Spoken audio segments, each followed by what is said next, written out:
I thought I knew what betrayal felt like until I walked into my empty garage and saw my car keys sitting uselessly on the workbench where my Honda should have been. Last Tuesday started like any other morning. I grabbed my coffee, checked my phone for work emails, and headed to the garage to drive to my job at the local community center. But when I hit the garage door opener, all I saw was an empty concrete slab where my reliable little Honda Civic had been parked the night before. My heart started racing as I stood there in my pajamas, staring at the oil stain that was now the only evidence my car had ever existed. My husband had already left for work, or so I thought. I called him immediately, my hands shaking as I dialed his number. When he picked up, his voice sounded strange, almost guilty before I even asked the question. I demanded to know where my car was, and after a long pause, he admitted he had sold it. Sold it. Without telling me. Without asking me. Without even considering that it was my car that I had been making payments on for 3 years. The reason he gave me made my stomach drop to the floor. He had been planning a surprise vacation with his college buddies, a guys-only trip to Vegas that he claimed would help him reconnect with old friends and relieve stress from work. The problem was, he didn't have the money for it. So instead of discussing it with me, instead of finding another solution, he had taken my car to a used car lot and sold it for quick cash. I hung up on him and sat on the garage floor, crying angry tears. This wasn't just about the car, though losing my independence and my way to get to work was devastating enough. This was about trust, respect, and the fact that my husband had made a major decision that affected both of us without including me in the conversation. I felt like I was married to a stranger. When he came home that evening, I was waiting for him with all the paperwork I could find related to my car. Insurance documents, registration, loan papers, everything that proved this vehicle belonged to me. He tried to justify his actions by saying the car was technically in both our names since we were married, and that he thought I would understand once I knew it was for something important to him. The argument that followed was unlike anything we had experienced in our 8 years of marriage. I told him how his actions had left me stranded, how I would have to rely on rideshares or borrow vehicles just to get to work, how he had essentially stolen from me to fund his entertainment. He kept insisting that it was just temporary, that he would help me get another car when he got back from Vegas, but I could see the trip was more important to him than the consequences of his actions. Update 1. It's been a week since I wrote my original post, and honestly, things have gotten so much worse than I ever imagined. Thank you to everyone who commented and shared their own experiences. Reading your responses helped me realize I wasn't overreacting and that this situation was even more serious than I initially thought. The day after our big fight, I decided to do some digging into our finances. Something about the whole situation felt off, and I wanted to understand exactly how much money he had gotten from selling my car and whether this Vegas trip was really worth the amount he claimed. What I discovered made me question everything I thought I knew about my marriage. First, I found out that my car had been sold for significantly more money than he had told me. He claimed he got $3,000 for it, but when I called the used car lot pretending to be interested in the paperwork for tax purposes, they told me the actual sale price was nearly $6,000. So not only had he sold my car without permission, but he had lied about how much money he received for it. But that was just the beginning. As I dug deeper into our bank accounts and credit card statements, I started noticing charges and transactions that didn't make sense. There were expensive dinners at restaurants I had never been to, charges at hotels in the next city over, and purchases at stores that didn't match anything we had bought for our home. When I confronted him about these mysterious expenses, he became defensive and accused me of spying on him. That's when he accidentally let slip something that changed everything. During our heated discussion about the unexplained charges, he mentioned that some of the expenses were from times when he was helping a friend who was going through a rough patch. But the way he said it, the way he avoided eye contact and stumbled over his words, made it clear there was more to this story. I pressed him for details, and eventually, the truth came out. The friend he had been helping wasn't just any friend, it was his ex-girlfriend from college, the same ex-girlfriend who would be joining the group on this Vegas trip. Apparently, she had been going through a divorce and needed emotional support, which had involved multiple dinner dates, overnight stays at hotels, and expensive gifts to help cheer her up.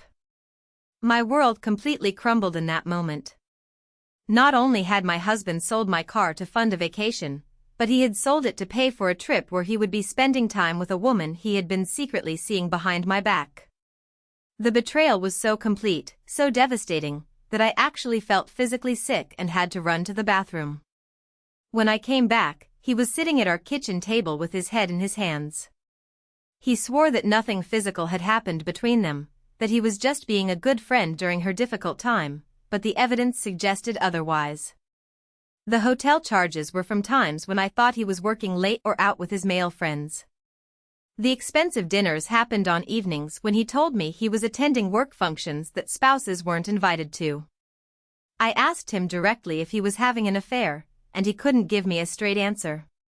He kept saying it was complicated, that their relationship was mostly emotional support, that he never meant for things to get so out of hand. But the fact that he couldn't deny it outright told me everything I needed to know.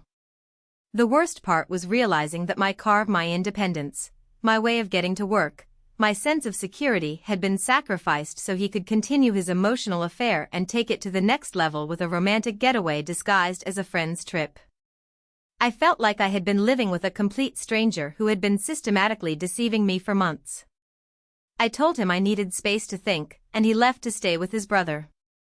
But even with him out of the house, I couldn't escape the feelings of betrayal and humiliation. Every room reminded me of conversations where he had lied to my face, every photo on our walls showed a marriage that I now realized had been a facade for who knows how long. Update 2.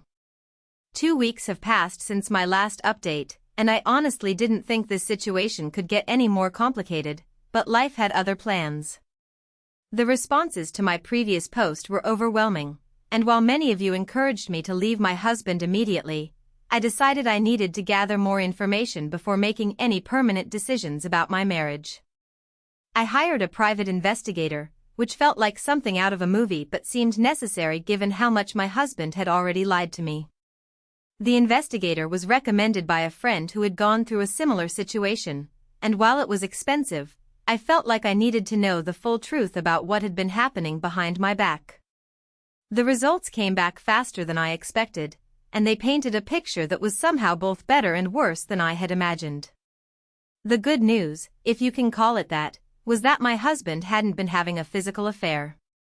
The investigator found no evidence of them staying in hotel rooms together or engaging in romantic activities. The bad news was that the emotional affair had been going on for over a year, and the financial deception was much more extensive than I had realized. It turned out that my husband had been sending his ex-girlfriend money regularly for months, supposedly to help with her divorce proceedings and living expenses.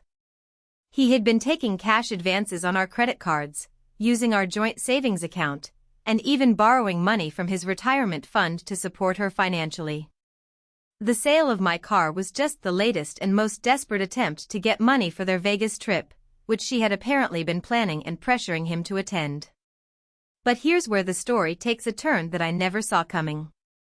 While the investigator was looking into my husband's activities, he uncovered something about the ex-girlfriend that changed everything. She wasn't actually going through a divorce. She had never been married. The whole sob story about needing emotional and financial support during her difficult separation was a complete lie designed to manipulate my husband into giving her money and attention. When I confronted my husband with this information, his reaction was unlike anything I had ever seen. He didn't get defensive or angry like he had during our previous confrontations. Instead, he seemed to completely deflate, like all the air had been sucked out of him. He sat down heavily in our living room chair and just stared at the floor for several minutes before speaking. He told me that he had suspected something wasn't right about her story but had been too embarrassed to admit he might be getting scammed. He said he had fallen for her manipulation because she made him feel needed and important in a way that he hadn't felt in years. She would call him late at night crying about her fake problems, tell him he was the only person who understood her, and make him feel like a hero for helping her through her manufactured crisis.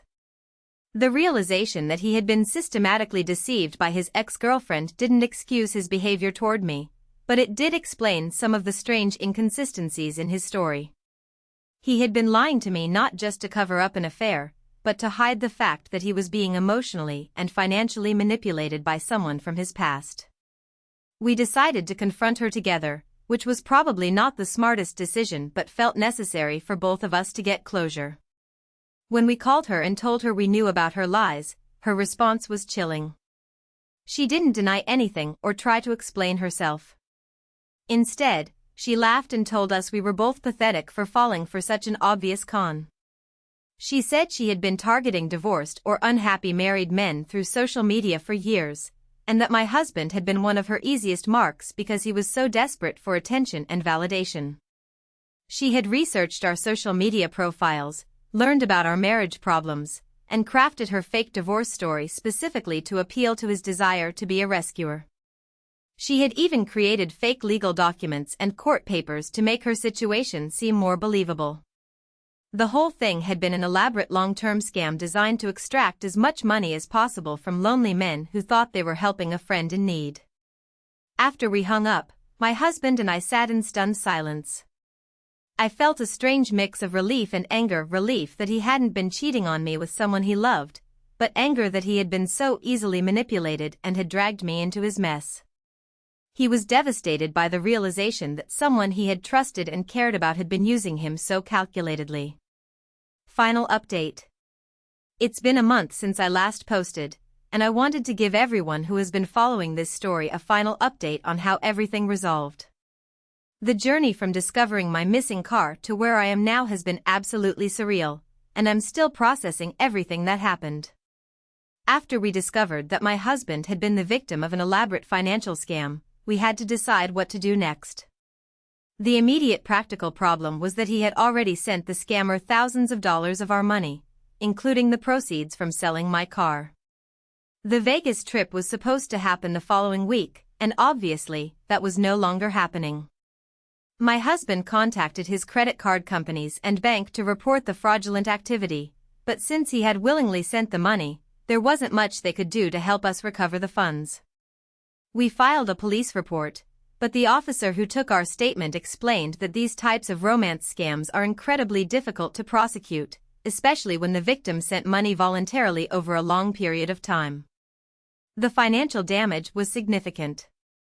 Between the cash advances, the money from our savings account, the retirement fund borrowing, and the sale of my car, we had lost nearly $15,000 to this woman's scam. We were going to have to drastically change our lifestyle and spending habits to recover from this financial setback. But the money wasn't even the biggest issue we had to deal with. The trust in our marriage had been completely shattered, and I wasn't sure if it could be rebuilt. Even though my husband had been manipulated and deceived, he had still made the choice to lie to me repeatedly, to hide major financial decisions, and to prioritize his relationship with another woman over his relationship with his wife. We spent hours talking about what had gone wrong in our marriage that made him vulnerable to this type of manipulation in the first place. He admitted that he had been feeling unappreciated and taken for granted, that our relationship had fallen into a routine where we were more like roommates than romantic partners. He said the attention and gratitude from his ex-girlfriend had filled an emotional void that he didn't even realize existed. I had to acknowledge my own role in the deterioration of our relationship. We had both been working demanding jobs, dealing with financial stress, and had stopped making time for each other. We had been living parallel lives in the same house rather than building a life together. While this didn't excuse his behavior, it helped me understand how we had gotten to such a broken place. The decision about whether to stay married or get divorced was the hardest thing I've ever had to think through. On one hand, my husband had betrayed my trust in the most fundamental way possible and had made decisions that affected both of us without including me.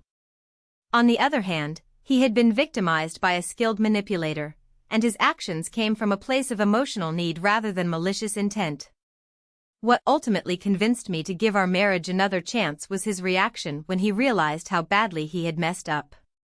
He didn't make excuses or try to minimize the damage he had caused. He took full responsibility for his choices and was willing to do whatever it took to rebuild our relationship. He immediately cut off all contact with his ex-girlfriend, gave me access to all his accounts and passwords, and started making concrete changes to prioritize our marriage. We decided to sell some of his collectibles and sports equipment to raise money for a replacement car for me. It wasn't enough to buy something as nice as what I had before, but it was enough for a reliable used vehicle that would get me to work and give me back my independence. He also picked up additional hours at work to help us recover financially from the scam. More importantly, we started spending intentional time together again. We instituted a weekly date night, started cooking dinner together instead of eating separately in front of the television, and began having regular conversations about our feelings and our relationship. It felt strange at first, like we were learning how to be married all over again, but gradually we started reconnecting as partners rather than just cohabitants. The healing process hasn't been linear or easy. There were days when I would remember some detail about his deception and feel angry all over again. There were nights when I would lie awake wondering if I was being foolish to trust him again. There were moments when I questioned whether our marriage was worth saving or if I was just delaying the inevitable. But there were also moments when I could see glimpses of the man I had fallen in love with years ago. When he would surprise me with small gestures that showed he was thinking about me and my needs. When he would be completely transparent about his activities and feelings without me having to ask. When he would acknowledge the pain he had caused and express genuine remorse for his actions. 6 months later, I can say that our marriage is different than it was before, but in some ways it's actually stronger. We communicate more openly about our needs and concerns. We check in with each other regularly about how we're feeling and what we need from our relationship. We've learned to recognize the warning signs that led to our previous problems and have strategies for addressing them before they become major issues. The financial recovery has been slower than the emotional recovery, but we're making progress. We've paid off the credit card debt and started rebuilding our emergency fund. I have a reliable car that I chose myself, and we've established better systems for making major financial decisions together. We've also become much more aware of online scams and have educated ourselves about the tactics that predators use to target vulnerable people. Looking back on this entire experience, I realized that the theft of my car was actually a blessing in disguise. If my husband hadn't made such a dramatic and obvious mistake, I might never have discovered the extent of his deception and the problems in our marriage. We might have continued drifting apart until the damage was irreparable. Instead, this crisis forced us to confront our issues and make real changes. I'm not going to pretend that everything is perfect now or that I've completely forgotten about what happened. Trust takes time to rebuild, and there are still moments when I feel hurt or angry about the choices he made. But I'm grateful that we were able to work through this together and come out stronger on the other side. For anyone else who might be dealing with similar issues in their relationship, I want to say that there's no right or wrong choice about whether to stay or leave. Every situation is different, and you have to make the decision that feels right for your specific circumstances. What I can say is that real change is possible, but it requires both people to be committed to doing the hard work of rebuilding trust and improving communication. The most important lesson I learned from this experience is that marriages require constant attention and effort to stay healthy. You can't just assume that love is enough to sustain a relationship. You have to actively nurture it, communicate openly about problems, and make choices that prioritize your partnership over individual desires. It's not always easy, but it's worth it when you're both committed to making it work.